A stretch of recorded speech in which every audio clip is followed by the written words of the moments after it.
Bonjour et bienvenue dans cette nouvelle vidéo. Je suis Sam de Phone Android et aujourd'hui je vous propose le test d'un smartphone qui n'aurait pas dénoté dans la gamme des iPhones. C'est le Reno 6 de Oppo. Ce smartphone est le successeur du Reno 4 sorti en 2020.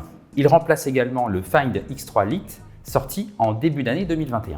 Il en reprend une grande partie de la fiche technique, l'écran, la RAM, le stockage ou encore la batterie, ainsi que quelques-uns des capteurs photo. Le Reno 6 est un smartphone milieu de gamme. Il est proposé à 499 € à partir d'aujourd'hui. Il embarque 8 Go de RAM et 128 Go de stockage. Il se positionne donc directement face au Realme GT, à quelques-uns des Nord de OnePlus, ainsi qu'à la gamme Galaxy A de Samsung. Dans ce test, nous évoquerons 5 points que je trouve très importants. Le design, parce qu'il ressemble à un iPhone, l'écran, l'interface, les performances, ainsi que l'équipement photo. Mais avant de commencer, nous allons faire un tout petit unboxing comme d'habitude. Voici la boîte du Reno 6, une boîte très parallélépipédique comme d'habitude. Là, nous avons une première petite boîte. À l'intérieur de cette boîte, il y a beaucoup de lectures et il y a l'outil qui permet d'ouvrir le tiroir de la carte SIM. Il n'y a pas de coque transparente dans ce modèle. Ici, le smartphone. Hop, sous la petite trappe, nous avons quelques accessoires. Ici, un chargeur SuperVOOC 2.0, 65 watts. Nous avons pu recharger avec ce chargeur le smartphone de 0 à 100% en 36 minutes. Oppo promet une charge complète en moins d'une demi-heure. Nous n'y sommes pas arrivés. Mais franchement, c'est déjà une belle performance. Un câble USB type A vers USB type C. Et ici, il y a des écouteurs. Parlons maintenant des 5 points, en commençant par le premier, le design. Le design du smartphone est un joyeux mélange entre un iPhone 12 et la gamme Oppo Find, par exemple, Find X3 Neo ou Find X3 Lite. Vous remarquerez donc que le smartphone est totalement plat, que les bords sont plats aussi, du métal partout, avec de belles séparations pour les antennes bien apparentes. À l'arrière, c'est du verre minéral.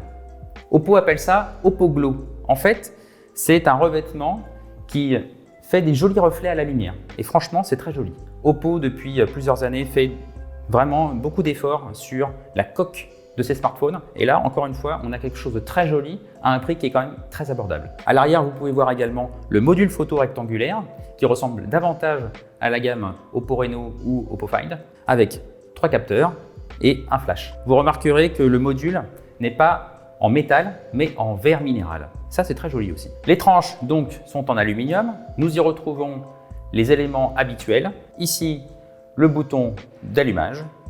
Ici, le seul haut-parleur. Ici, le port USB type C. À côté, nous avons un micro. Ensuite, le tiroir de la SIM. Ici, le contrôle du volume. Et là, un micro secondaire pour la réduction de bruit active. En façade, nous retrouvons un bel écran de 6,43 pouces avec des bords arrondis et un poinçon ici pour le capteur selfie. Ici, nous avons un écouteur téléphonique et environ ici, il y a le lecteur d'empreintes digitales. Franchement, c'est vraiment pas mal. Alors évidemment, j'aime beaucoup les iPhones, donc c'est peut-être aussi pour ça que j'aime beaucoup aussi ce design. Maintenant, je trouve qu'il est très réussi et qu'il est très différent de tous les autres smartphones de la gamme Oppo.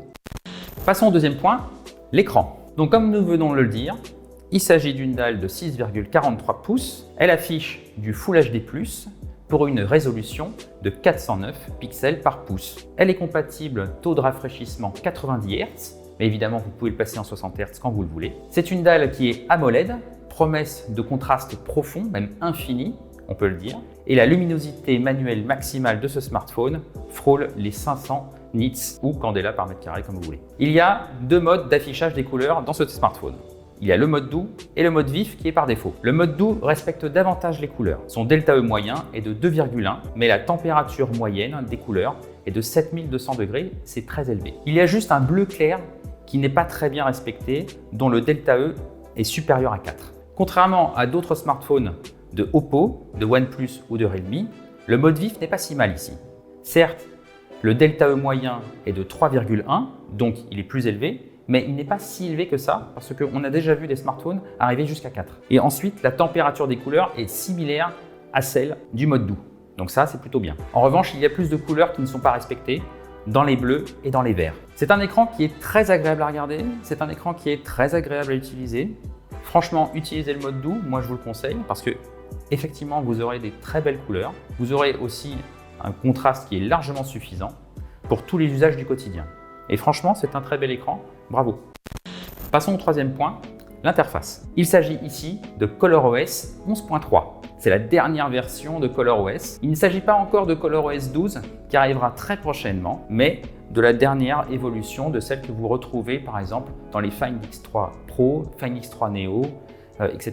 C'est une interface qui est basée sur Android 11 évidemment. ColorOS est toujours très intéressant comme toujours avec beaucoup de possibilités en termes de personnalisation de l'expérience et également avec des services à valeur ajoutée. Moi, j'aime beaucoup ce petit truc-là ici, Oppo Relax, qui est vraiment une super application pour se détendre et pour moi, par exemple, pour écrire rapidement des articles parce que j'ai besoin de me concentrer. Il y a quelques petites nouveautés dans cette interface, notamment le nouveau mode jeu qui est ici. Le nouveau mode jeu, il n'apporte pas grand-chose par rapport à celui que vous retrouvez dans le Find X3 Pro. Ça, c'est le nouveau mode jeu qui est ici et ça, c'est l'ancien, celui que vous retrouvez par exemple chez Realme.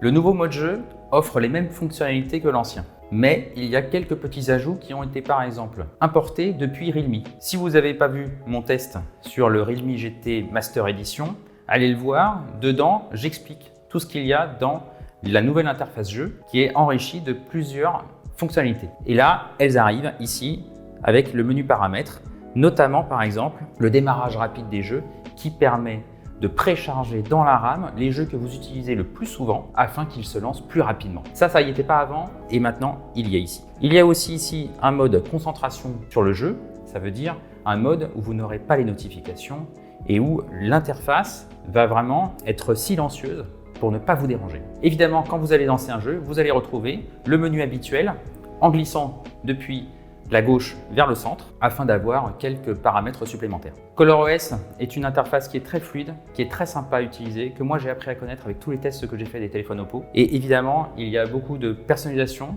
il y a beaucoup de services à valeur ajoutée, donc c'est vraiment très sympa. Il y a aussi quelques applications partenaires dans cette interface, nous en avons compté 8. Il y a Facebook, il y a Netflix, il y a Amazon, Amazon Music, Booking, Prime Video, Twitter, LinkedIn et PUBG Mobile. Alors PUBG Mobile, normalement, c'est pour la caution gaming des smartphones. C'est pour dire, voilà, ce smartphone, il est capable de faire du jeu. Mais est-ce vraiment vrai? Eh bien, c'est ce qu'on va voir dans la partie performance. Nous arrivons donc au quatrième point, les performances. Alors oui, on peut faire tourner PUBG Mobile sur ce smartphone, mais en revanche, il ne tournera pas à plein régime. Là-dedans, vous avez un Dimensity 900 de chez Mediatek. C'est un octa-core plutôt milieu de gamme, on va dire, qui est en dessous le Dimensity 1200, mais qui est au-dessus du Dimensity 700. C'est un SoC qui ne consomme pas beaucoup d'énergie, donc ça c'est très intéressant, surtout au niveau de l'autonomie. C'est un SoC qui offrira des performances qui sont supérieures à celles du Snapdragon 750 et 765, mais qui seront bien en dessous du Snapdragon 778. Les scores obtenus avec ce smartphone, avec les outils de benchmark comme Antutu, Geekbench, GFX-Bench, etc., montrent que ce smartphone est capable d'ouvrir la plupart des jeux, de les faire tourner tranquillou, mais évidemment, vous n'aurez pas accès aux meilleures performances. C'est une bonne nouvelle d'une certaine manière, mais évidemment, ce smartphone est à proscrire des choix possibles pour les gamers. Nous en voulons pour preuve Genshin Impact qui, quand je l'ai lancé pour la première fois, s'est positionné sur les réglages faibles par défaut. En revanche, il y a une très bonne stabilité au niveau du stress test, 99% environ, ça veut dire que vous ne perdez que 1% entre le début de la partie et la fin de la partie, ça c'est très bien. Et il y a une bonne gestion de la chaleur. Généralement, vous restez en dessous des 40 degrés et si jamais vous lancez Genshin Impact avec les graphismes les plus élevés, là, vous passerez au-dessus des 40 degrés, environ 41 ou 42, mais guère plus. Nous notons par ailleurs que l'autonomie donc est très correcte parce que justement, la plateforme ne consomme pas beaucoup et qu'elle maîtrise bien sa chaleur. En jeu, vous aurez une autonomie qui est légèrement supérieure à 4 heures et pour tout ce qui est des autres usages, Internet, réseaux sociaux, Candy Crush, etc., là, vous aurez une journée d'autonomie.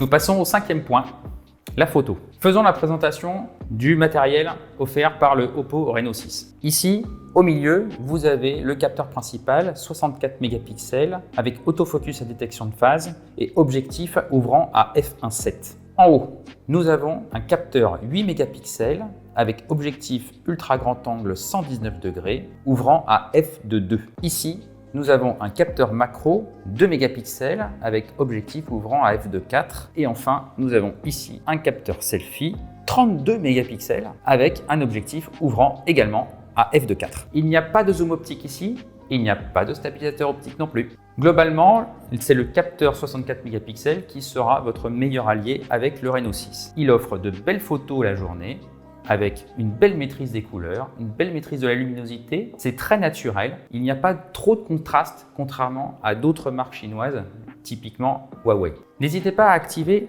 l'option AI qui est ici, car elle offre vraiment un agréable rendu des couleurs. Vous avez vraiment beaucoup plus de contraste et ça, c'est vraiment sympa. Le mode nuit de chez Oppo est comme toujours très efficace pour apporter beaucoup de lumière, du contraste, pour révéler aussi des détails dans les ombres et ça, c'est vraiment génial. Le capteur 64 mégapixels est évidemment en charge du zoom numérique. Attention avec ce zoom numérique parce qu'il n'est pas forcément très bon. Il monte théoriquement jusqu'au rapport x20. Il est convenable jusqu'à x10, mais nous vous déconseillons vraiment de ne pas dépasser les x5 pour ne pas perdre en détail et pour ne pas trop avoir de bruit dans la photo. De nuit, c'est déjà très difficile d'exploiter les photos avec le rapport 2 fois. Alors imaginez avec le 5 fois, nous vous déconseillons vraiment d'aller jusque-là. Le capteur grand angle qui est ici offre lui de belles photos, mais elles sont beaucoup plus sombres que celles du capteur principal. Il y a vraiment une grande différence de luminosité entre les deux. Le capteur macro qui est en bas est un capteur qui est anecdotique. D'abord, pour l'activer, il faut passer par le sous-menu,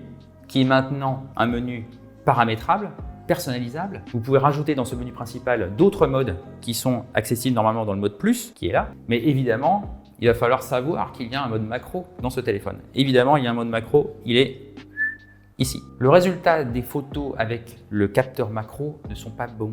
Dommage, c'est un capteur 2 mégapixels. Même si vous vous approchez beaucoup de votre sujet, vous aurez du bruit sur cette photo. Vous n'aurez pas de détails et vous aurez des couleurs qui sont très bizarres. Parlons un petit peu du capteur selfie qui est ici. Avec ses 32 mégapixels, il offre de très beaux autoportraits. Le détourage du sujet est très fluide, très sympa. Bravo. Attention toutefois aux outils d'embellissement du visage qui sont actifs par défaut quand vous activez le mode portrait. Certaines nouveautés du Reno 6 sont à retrouver plutôt du côté de la vidéo. Parce que finalement, côté photo, on retrouve une expérience globalement similaire à celle des Find X3 que nous avons testé en début d'année. En vidéo, il y a plusieurs modes qui sont vraiment sympas. Il y en a 3 qui nous ont vraiment intéressés. D'abord, il y a un mode vidéo portrait. Ça veut dire que c'est la même chose qu'une photo portrait, mais en vidéo. Ça veut dire que vous aurez vraiment l'arrière-plan qui sera flou et le sujet qui est très net. Et ça, c'est vachement sympa. Vous aurez aussi un mode super ralenti à 960 images par seconde qui vous permet de faire des courtes vidéos, celles que vous pourriez par exemple poster sur TikTok ou sur Twitter, avec un petit ralenti vraiment sympa. Et ça, c'est vraiment génial. Et vous aurez également un mode vidéo portrait qui n'est pas celui dont on vient de parler, mais qui est un autre mode vidéo où en fait vous avez la possibilité d'isoler une couleur dans la vidéo. Par exemple le rouge et le reste est noir et blanc. Ça, c'est quelque chose que vous avez normalement en photo, mais que vous commencez déjà à avoir en vidéo grâce au Reno 6. Vraiment, c'est une belle expérience en vidéo pour tous ceux qui aiment faire un petit peu des petites séquences comme ça, rapides, à poster sur les réseaux sociaux. Quel est mon avis général sur ce smartphone? C'est un smartphone qui est complet, qui offre une expérience globale très satisfaisante, qui n'a pas vraiment de gros défauts. Il a une autonomie correcte, il a un appareil photo qui est correct, il a un écran qui est plutôt joli, il a une bonne interface et il a une belle gueule.